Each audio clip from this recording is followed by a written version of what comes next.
युग तो वैसे ठीक नहीं, क्योंकि कलयुग चल रहा है। कलयुग में प्रायः लोगों की बुद्धि कम, आयु कम, भाग्य मंद, इसलिए प्रायः सभी क्लेशाक्रांत हैं, क्लेशों से आक्रांत हैं। लेकिन फिर भी प्रसन्नता यह होती है कि कलयुग समयुग युग नहीं, जो नर कर विश्वास, गाई राम गुण गण विमल, भवतर बिनहि प्रयास। कलयुग में जीव चाहे तो बिना प्रयास के भव सागर से पार हो सकता है। तो यह प्रसन्नता होती है कि आज भी कलयुग में भी इतने धार्मिक कृत्य हो रहे हैं। जगह जगह जहाँ देखो यज्ञ, अनुष्ठान, कथा, प्रवचन, तो यहाँ मन थोड़ा प्रसन्न होता है कि चलो धर्म की धुरी तो चल रही है।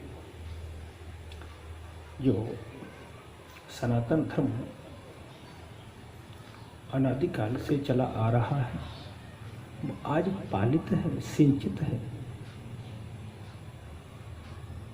उसका निश्चित रूप से भली भांति पालन हो रहा है, तो यहाँ प्रसन्नता तो होती है।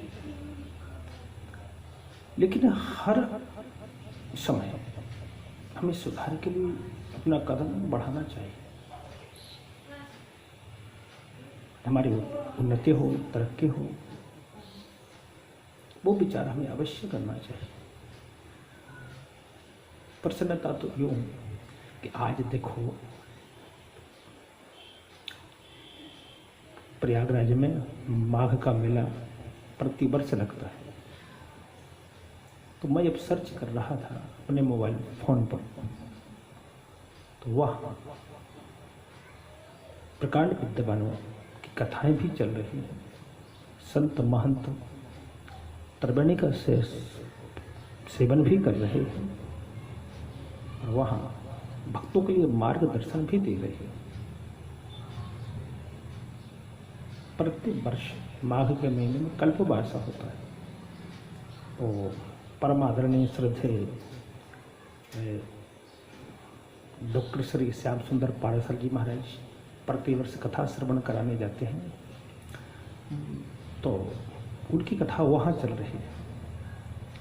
दूसरा सतीश चंद्र पाराशर जी जो वृंदावन से ही हैं, उनकी भी कथा वहाँ प्रयाग माघ मेले में चल रही है। तो कहने का मतलब मेरा ये भाव है, मेरा मतलब है कि कार्य तो हो रहे हैं, लेकिन सुधार के नाम पर थोड़ा सा सुधार कम दिखाई दे रहा है। बस ये थोड़ी कमी और दूर हो जाए ना, कि इतना सब कुछ होने के बावजूद भी सुधार क्यों नहीं। एक उदाहरण के तौर पर देखा जाए कि पांडवों ने राजसूय यज्ञ किया और यज्ञ करने के उपरांत उन्हें घर से च्युत होना पड़ा, घर को छोड़ना पड़ा, वनवास काटना पड़ा, उसके बाद में भी अज्ञातवास में रहना पड़ा। उससे पहले स्वयं अपमानित हुए, द्रौपदी को अपमानित किया। ये सब कुछ एक राजसूय यज्ञ करने के उपरांत भी संभव है? नहीं है। तो यज्ञ इसलिए करते हैं कि हमें संपन्नता प्राप्त हो, सुख प्राप्त हो, भक्ति की प्राप्ति हो। लेकिन ऐसा कुछ पांडवों को प्राप्त नहीं हुआ। यज्ञ करने के उपरांत कई परेशानियों का उन्हें सामना करना पड़ा। तो ऐसा इसलिए हुआ कि यज्ञ तो उन्होंने किया, लेकिन अपनी स्वयं की कमाई का यज्ञ नहीं किया। राजसूय यज्ञ राजाओं पर विजय प्राप्त करने के उपरांत जो द्रव्य आया उस द्रव्य से यज्ञ को संपादित किया, नहीं तो सत्य कर्म का फल हमें अवश्य मिलता है। तो आज सत्कर्म तो हो रहे हैं, या तो सुपात्र करने वाला मिल नहीं रहा है, या कराने वाले अपनी पात्रता में नहीं, यहाँ थोड़ी कुछ कमी शायद हो सकती है। मैं ये कह तो नहीं सकता, लेकिन मुझे थोड़ा ऐसा लग रहा है कहीं थोड़ी कमी हो रही है। क्योंकि एक बात से समझौता करने पर वो सारी महत्वपूर्ण बातें डगमगा जाती हैं, गड़बड़ हो जाती हैं, प्रभावहीन हो जाते हैं, कोई महत्वपूर्ण नहीं रहता।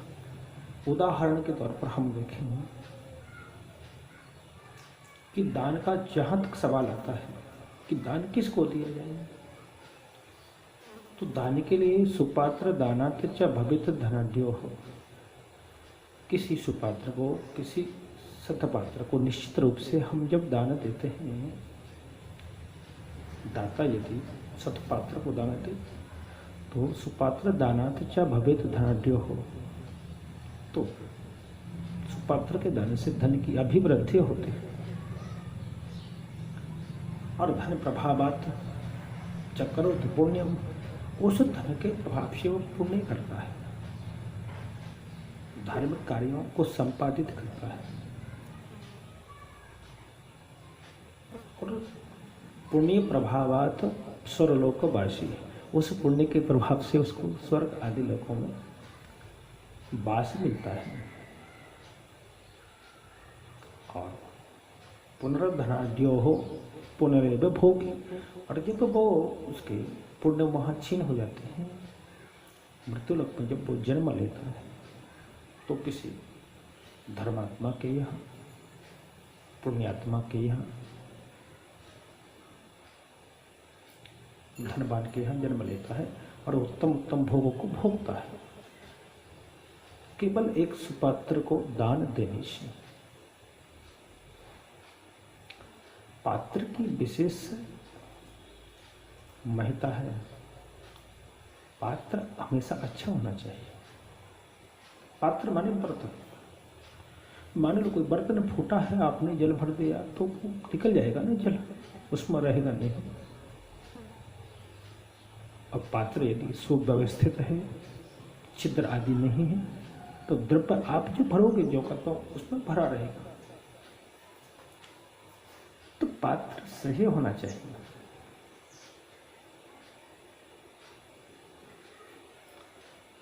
अब कहीं हमने कुपात्र को दान दे दिया, कुपात्र दानात्, कुपात्र को दिया गया दान पता है क्या करता है? कुपात्र दानात् च भवेत् दरिद्रो, कुपात्र दानात् च भवेत् दरिद्रो, कुपात्र को दान देने से दाता दरिद्र हो जाता है, क्योंकि कुपात्र को दान दिया सदुपयोग नहीं करेगा, पता नहीं भक्ष्य अभक्ष्य क्या खाएगा, अच्छा बुरा क्या करेगा, क्योंकि वो पात्र नहीं। कुपात्र दानात् च भवेत् दरिद्रो, दारिद्र दोषेन करोतु पापम, और जब वो दरिद्र हो जाएगा तो पाप भी करेगा। पाप प्रभावात् नरक प्रयाति, उस पाप के प्रभाव से वो नरक आदि में जाता है। और पुनरेव पुनर्दरिद्रो पुनरेव पापी, और जब उसका